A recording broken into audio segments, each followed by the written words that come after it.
Sveiki, apie priklausomybės. Visokiausias.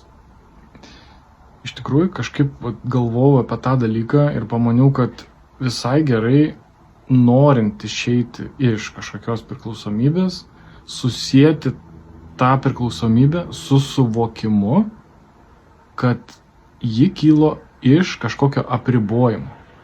Kažkas gyvenime yra apribota, dėl to pasireiškia trūkumas ir dėl to norisi tą trūkumą užpildyti, dažnai užpildyti.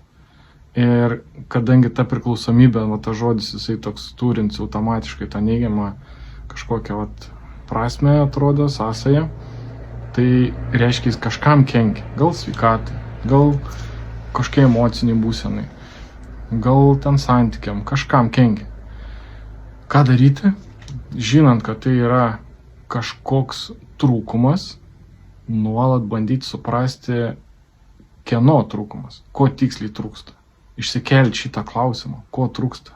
Išsikelti ir vaikščioti su šituo klausimu. Nuolatos. Ir mano patirtis rodo, kad nereikia daug laiko, kad ateitų. Bet reikia noro, kad išsikelti tą klausimą. Ir kad jį laikyti savo mintise arba kažkur užrašius ir tikrai norėti, kad ateitų atsakymas. Tikrai norėti. Ir viskas. Ir iš tikrųjų tai yra paprasta. Didžiausia gal problema yra ta, kad nėra noro, kad ateitų tas atsakymas. Ir neužtenka, jeigu užsirašyti tam klausimui. Arba iškelti tą klausimą. Dėl to, kad visai komfortas būti priklausomybė.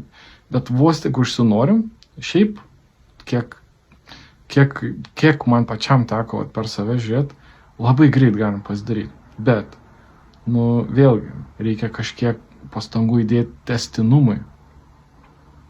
Testinumui tai reiškia, kad ne iš karto išeisim. Reiškia, gerai, iškeliam tą klausimą, gavom atsakymą. Pavyzdžiui, galbūt trūksta kažkokių santykių, kažkokios šilumos ten, iš kažkokių gal artimų žmonių ir panašiai. Užsirašėm. Tada sekantis klausimas, o ką daryti? Ir tada vėl galvojam, ką daryti, vėl vaikštom su to klausimu, ką daryti. Ką daryti. Ir tada rašom atsakymus, tą galim daryti, tą galim daryti, tą galim daryti, tą galim daryti. Žodžiu, daug variantų. Ir kas toliau? Tada vėl, o kaip daryti ir kada daryti? Vėl vaikštom su to klausimu. Tą daryti tada, tą daryti taip, tą daryti anaip. Ir viskas. Ir vos tik esam toj būsenai, kai galim save kontroliuoti, nes priklausomybė gali būti tokia, kur tiesiog atjungia visiškai mūsų valią, nes nieko nebegalim padaryti, nes jinai tiesiog užrakina mūsų veiksmus.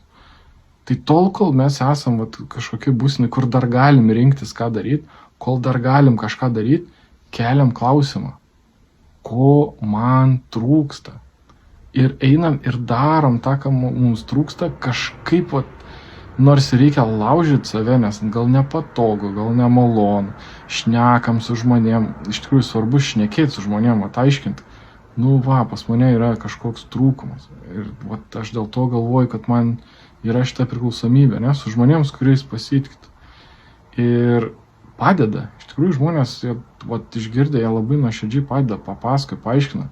Kitas dalykas, tada jau nebe jūs vienas esate tame, jau kažkas, ir lengviau šnekėti, ir daugiau laiko galim tam skirti, nes, įdomu kalbėti su kažkuo, ne tik pačiam savo apie tai, ir kažkokių idėjų, ir naujų ten visokių minčių, vingių galima atrasti, kaip čia tas trūkumas gali būti išspręstas, koksai tiksliau gal tas trūkumas ir taip toliau, ir taip toliau. Visą tą mechanizmą trūkumą galima iškelti, apie jį galvojant, kalbant su kitais, prašant pagalbos ir taip toliau.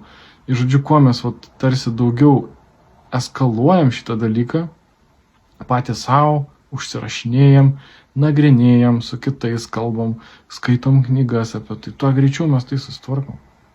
Čia vienintelis klausimas, ar mes turim jėgų eiti tą procesą. Jeigu turim, tai tiesiog labai, labai kelias aiškus.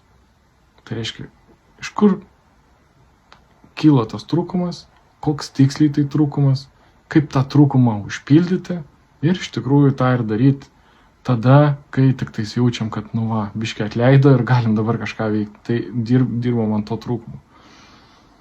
Tai tiek.